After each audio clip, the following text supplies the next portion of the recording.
जोंनि सेंग्रा जोहोलावफ्रा ससन्माने न'आव फैनायनि खाबु मोनबाय। बेसेबा बोसोर दावहा नांनानै आर्मी पुलिसजों खस्थ' मोननानै गोबाङानो थैबाय,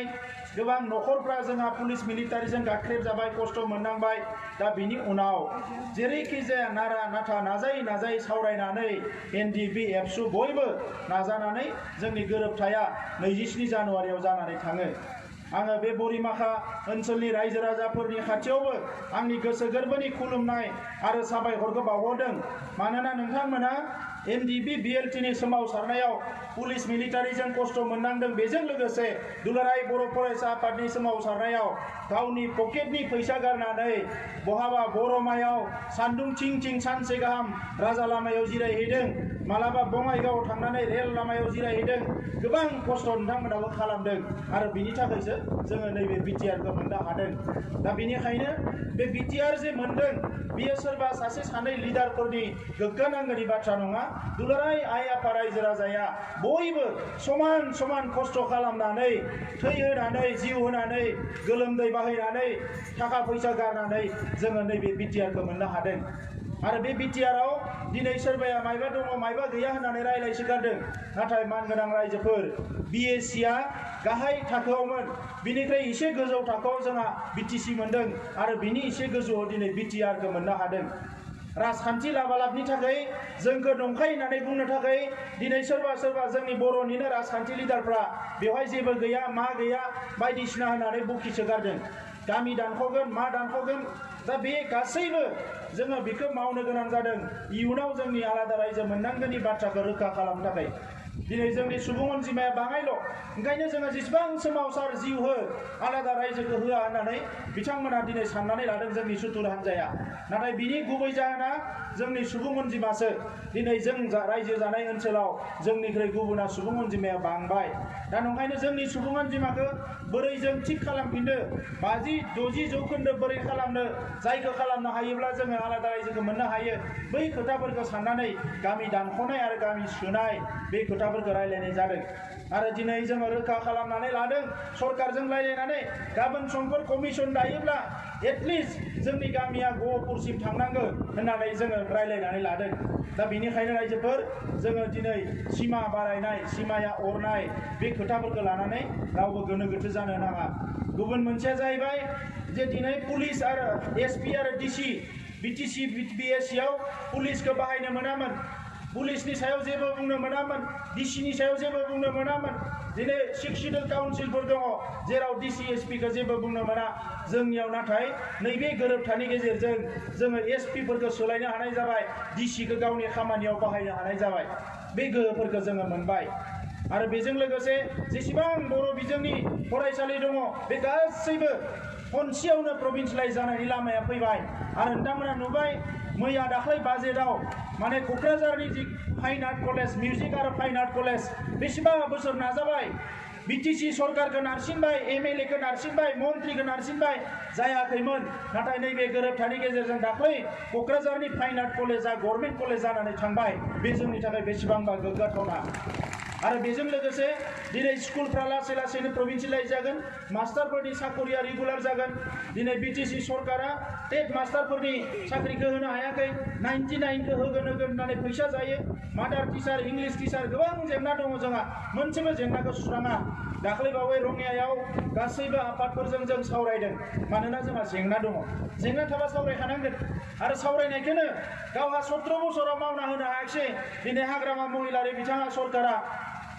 रायलायनायल'आवनो दाख्लै जोंखौ बिथाङा जोबोद रागा जोंदों। आंखौ नाम लानानै बुंदों बियो इडुकेसन डाइरेक्टरेट नामा रायलायनो थाखाय, डाइरेक्टर नामा होननानै। जोंनि जेंनाखौ रायलायनायाव डाइरेक्टर जालायनांगोन नामा? डाइरेक्टर नङालासिनो माथो गोरोबथा खालामनानै कलेजआ प्रभिन्सियेलाइज जाबाय। मानो जाखो डाइरेक्टरथ' जालायनाङा?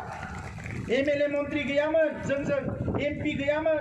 थेवबो दिनै सुक्तिया जाबाय, गोरोबथाया जाबाय। मानो जाखो? रायजो राजाफोरनि बिश्वास,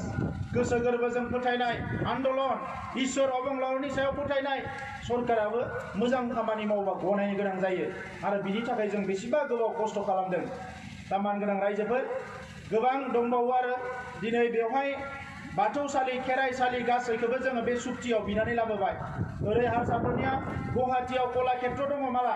जों मानसिफ्रा नायनो थांसैयो मा दङ मा गैया दिनै जोंबो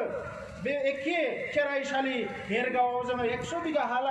लानानै खेराइसालि बानायगोन जेरावनोखि मुलुगनि मानसिफ्रा खेराइया मा बेखौ नायनो फैगोन फुंनि मोनानि खाम सिफुं जथानि बेवहाय सोदोबा रिंबाय थागोन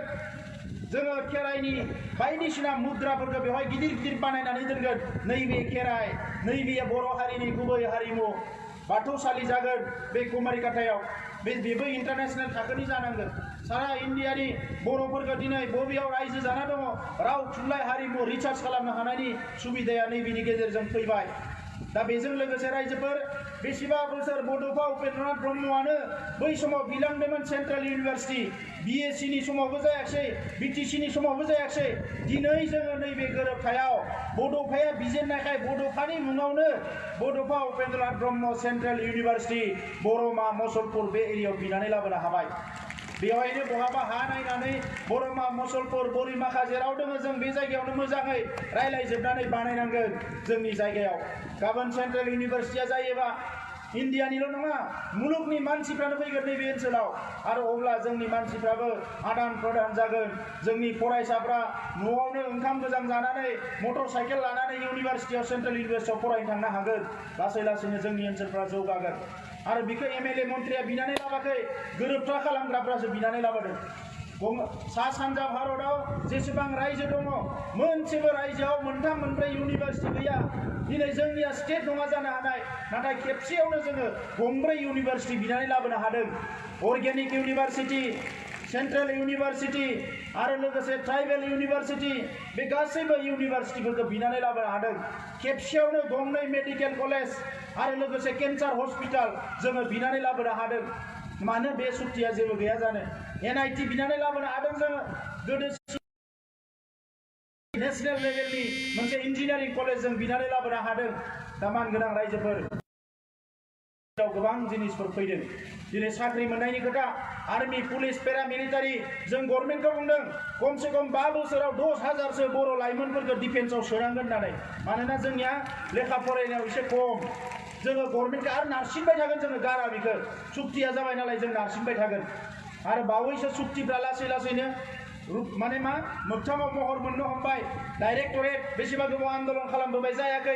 MLA मन्थ्रिया मावनानै होआखै गोरोबथा जानाय लोगो लोगो दाख्लै बाजेटआव जोंहा बर'नि डाइरेक्टरेटआबो जाखाबाय पास जाबाय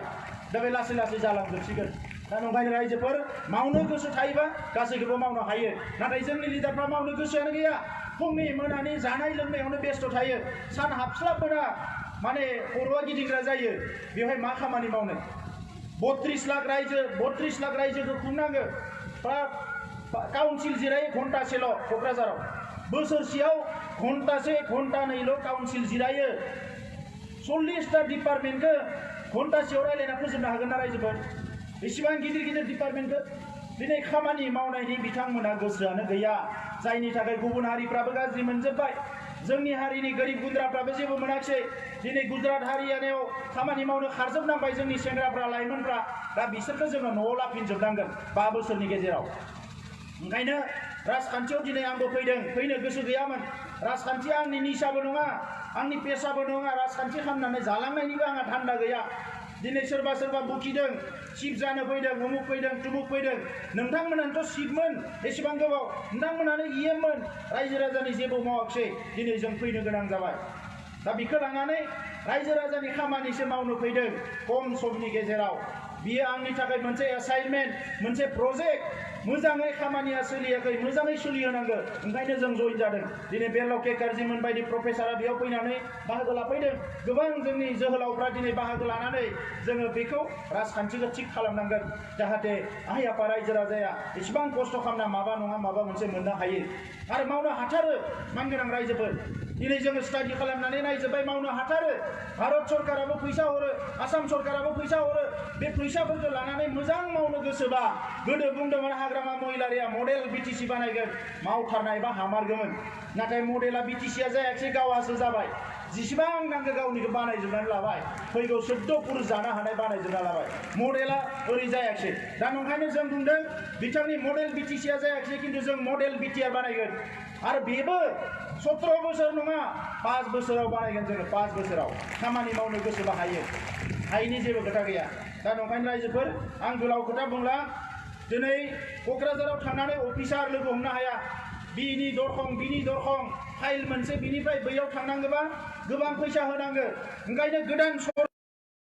रायजो राजाफ्रा क'क्राझाराव थांनानै एप्लिकेसन हैनो नाङा गावनि न'आवनो गावनि गामियावनो कम्पिउटाराव लेपटपाव इमेल खालामनो बेवहाय जाय EM जागोन जिरायनानै रायजो राजाफोरखौ सोंनांगोन मा अभाब अभियोग मास मोनथामनि गेजेराव गोदान सरकाराव जाहाथे रावबो होसोनानै थांनो गोनां जाया बिनिफ्राय जेसेबां दासिम थाखा फैसा जाबाय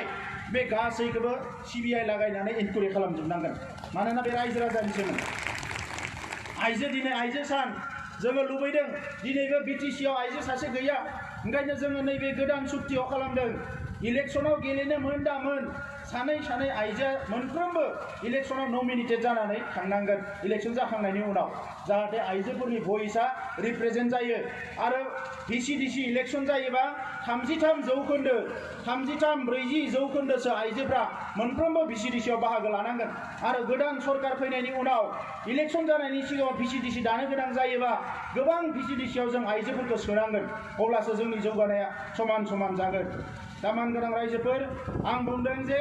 1 भट 1 सेन्स आरो 1 जब इंलिशाव मोनसे भट होगोन नोंथाङा मोनसे सोलायनाय लाबोगोन आरो मोनसे खामानि मोननांगोन थांना थानांगौबा खामानि मोननांगोन जोंनि स्ल'गाना बे 80 भट 80 परिबर्तन आरो 80 संस्थापन बे जाबाय जोंनि खामानि ओंखायनो आं नोंथांमोननो कार्ड हरगोन कार्डखौ बयबो न' राननानै हो साफ्रोमबो मानसिनो गावबो ला आरो सरकार दाखांनायनि उनाव बे कार्डखौनो लानानै जों सावरायगोन जे जोङो माबायदि खामानि होनो हायो गभर्नमेन्ट साख्रि होनो हाया नाथाय गोबां लामा दङ होनो थाखाय गोबां लामा दङ गभर्नमेन्ट साख्रिबो होनो हायो दिनै डिग्री पास गोबां सेंग्रा सिख्लाफोर दङ दिनै साख्रि लानो हाया मानो 5 लाख 10 लाख 9 लाख 15 लाख नांगोन साख्रि मोनसेयाव गावनि बिदा फंबायनिखौनो बेबायदि दाम दर खालामजोब्बाय दा बिराद दुखुनांथाव रायजोफोर दा नंखायनो दिनै सेल्फ हेल्प ग्रुपफोरखौ बिथांमोना इलेक्सन फैबा बुङो 5000 ला 3000 ला भटखौ हो इलेक्सन जोबबाथाय गैला नाथाय आइजोफोरा जौगानो थाखाय सेल्फ हेल्प ग्रुपखौ जों गोबां खामानि होनो हायो कोअपारेटिभ सिस्टेमाव खालामनो हायो आङो गोबां जायगायाव नायनानै फैबाय पुनेयाव मोनसे नायनानै फैबाय सेल्फ हेल्प ग्रुपनि आइजोफोरा 400 पापार बानायो न'आवनो थानानै ओंखाम संनानै कम्पानिनि लिडजेट पापारखौ नानानै एसे हरो बिसोरो 1 किल' 2 किल' न'आव लांनानै पापारखौ बानायनानै अखानायै होफैयो 500-700 थाखा लानानै थाङो आरो अखानायै लांलायबाय गाव न'आव जिबो दाबाय ओंखामबो संबाय गथ'बो नायबाय गेजेर पापारखौ बानायजोबनानै आरो होफैलायबाय अखानायै आरो 500-700 लानानै थांलायबाय सासे आइजोआ 15,000 गाहाम खामायो बे खामानिखौ जोंबो मावनो हायो सेल्फ हेल्प ग्रुपआ मा नांगौ 50,000-70,000 थाखा होबानो जाबाय माला कापड़ नाग्राखौ बयबो बायनानै लाजोबगोन न' दा बे खामानिखौ जों मावनांगोन इलेक्सनाव 5,000 होबा जाया ओंखायनो जों थिग खालामदों गोदान सरकार दानायनि उनाव मोनफ्रोमबो सेल्फ हेल्प ग्रुपनो 75,000 करि थाखा होनांगोन बे 5,000 इलेक्सननिखौ माथा मारिनाङा रायजोफोर इलेक्सन जोबखांनानै 75,000 थाखा बेजों लोगोसे जौ फानग्रा जौआ जोंहा बन फाननाय जोंखौ बयबो बुङो दंफां लाइफां दानफायजोब्बाय बोरै जागोन बोथोरा अखा हानाय नंला मानाय नंला ओंखायनो आङो गोदोनिफ्रायनो बुंबोदोंमोन दाबो बुंगोन बन फानना जाग्राफोरनो माखासे खामानि होनांगोन जोङो ओंखायनो जौ फानग्रा आरो बन फानग्रा दिनैसिम जायफोर दङ बिसोरनो जौ फाननायखौ नागारनानै बन फाननायखौ नागारनानै खामानि मावनो जानो हानायनि मोनसे लामा बर'नाय जागोन जाहाथे जोंनि मानसिफ्राबो मोनसे स्टेन्डार्ड जिउ खुंनो हायो दा बेबायदि खामानिफोरखौ मावनांगोन मानोना समाजखौ जों गोख्रों खालामनांगोन ओंखायनो रायजोफोर जोंहा गोबां खामानि मावनांगौ दङ बिथांमोन बायदि राजखान्थि नेता जानानै उदै बुगार जानो आमेरिका लन्डन बेरायनो जोंहा सम गैया खामानिखौ रुट लेभेलनिफ्राय मावनांगोन नङाबा न'सुं सेरा जोंहा हाग्रा दुजोब्बाय सिथ्लाया जोंहा बादामालि खाजोब्बाय साफा खालामनांगोन बिबार गायनांगोन गामि साबना हामना खालामनांगोन ओंखायनो इलेक्सन जोबखांनायनि उनाव सरकार दानायनि उनाव जोंहा बेबायदि उदै बुगार जानो सम गैया गामि फैनानै रायलायनानै बर' गामिफोरखौ बोसोरसेनि गेजेराव बिबार गायजोबनानै समायना रमायना खालामनांगोन जोंहा होमबासो नायनो मोजां जागोन सनानि बड'लेण्डआ अब्लासो जागोन ओंखायनो रायजोफोर आं गोलाव खोथा बुंला बयनिबो साबायखर बावबाय अबंलावरिया नोंथांमोनखौ बयखौबो मोजाङै लाखिथों बयनिबो न'आव अनलायनाय थाथों गथ'फोरखौ बयबो जाहाथे मोजाङै जोथोन लायो आं बेखौनो नोंथांमोनखौ खावलायबाय आरो जोंहा जोहोलावफ्रा दिनै सोरबा एनडिपि थांनाय समाव सोमावसारनायाव बायदिसिना सोरखौबा रागा जोंदोंमोन बायदिसिना रायफ्लांदोंमोन मादोंमोन सोरखौबा बायदिसिना माने आखल दिन्थिनो गोनां जादोंमोन दा दिनै